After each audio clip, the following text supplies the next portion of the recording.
Hello. ഇന്ന് എനിക്ക് ഓഫീസിൽ പോയപ്പോൾ കിട്ടിയ ഒരു മാങ്ങയാണ്. ആ മാങ്ങ കട്ട് ചെയ്ത് നമുക്ക് കഴിക്കാം കേട്ടോ. അതാണ് ഇന്നത്തെ വ്ളോഗ്. ഞാൻ കൊണ്ടുവന്നു നല്ല വൃത്തിയായിട്ട്, ഹൈജീൻ നമുക്ക് നോക്കണമല്ലോ, വൃത്തിയായിട്ടങ്ങ് കഴുകി തേച്ചൊരച്ചങ്ങ് കഴുകി വൃത്തിയാക്കി എടുക്കുകയാണ്. എടുത്തു കഴിഞ്ഞ് കത്തി, എൻ്റെ മോനെ, ഈ കത്തിയാണ് കത്തി. പഴം മുറിച്ചാൽ പോലും മുറിയേലാത്ത ഒരു കത്തി വെച്ച് ഞാൻ കട്ട് ചെയ്യാൻ നോക്കി.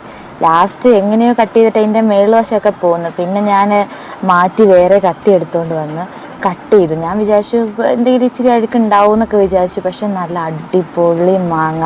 ഇതിൻ്റെ പേരൊന്നും എനിക്കറിയത്തില്ല, എന്ത് തൈരം മാങ്ങയാണെന്നോ. പക്ഷെ നല്ല മധുരവും നല്ല കിഡു സാധനമായിരുന്നു കേട്ടോ. ഞാൻ എന്നിട്ടത് കട്ട് ചെയ്തു. കുറച്ച് ഓഫീസിലോട്ടും കൂടെ കൊണ്ടുപോയിട്ട് അവിടുത്തെ ചേട്ടന്മാർക്കും കൂടി കൊടുക്കാമല്ലോ എന്ന് ഓർത്ത് മാങ്ങാപ്പഴം എടുത്ത് പൂളിയിട്ടുണ്ട്. നല്ല ടേസ്റ്റ് ഉണ്ടായിരുന്നു പറഞ്ഞാൽ നല്ല ടേസ്റ്റ്, നല്ല മധുരമായിരുന്നു കേട്ടോ ഇതിന്. അടിപൊളി സാധനമായിരുന്നു ഇത് കേട്ടോ. പിന്നെ ലാസ്റ്റ് നോക്കിക്കോ, നമ്മൾ അത് കട്ട് ചെയ്തിട്ട് ചെറുതായി ചാടിപ്പോയി. പിന്നെ അതൊക്കെ കഴുകി കളയാൻ പറ്റുമോ മാങ്ങ? നല്ല മാങ്ങയല്ലേ, അവിടെയെല്ലാം വൃത്തിയായിട്ടിട്ടേക്കെന്ന് പറഞ്ഞാൽ ഞാൻ പിന്നെ കഴുകിയെടുത്ത്, നിങ്ങൾ ആരെയും ട്രോളരുത്. പിന്നെ മാങ്ങാണ്ടി എടുത്ത് തിന്ന്. ലാസ്റ്റ് മാങ്ങ തിന്നു കഴിഞ്ഞാൽ മാങ്ങാണ്ടി തിന്നണം. ഞാൻ ആലോചിക്കുന്നത് വീട്ടിലെങ്ങാനും ആയിരുന്നെങ്കിൽ ആർക്കെങ്കിലും മാങ്ങാണ്ടിക്ക് കൂട്ടുപൊക്കുമെന്ന് പറയാനായിരുന്നു. ഇപ്പോൾ ഇവിടെ ആരുമില്ല. അത്രേ ഉള്ളൂ ഗൈസ്.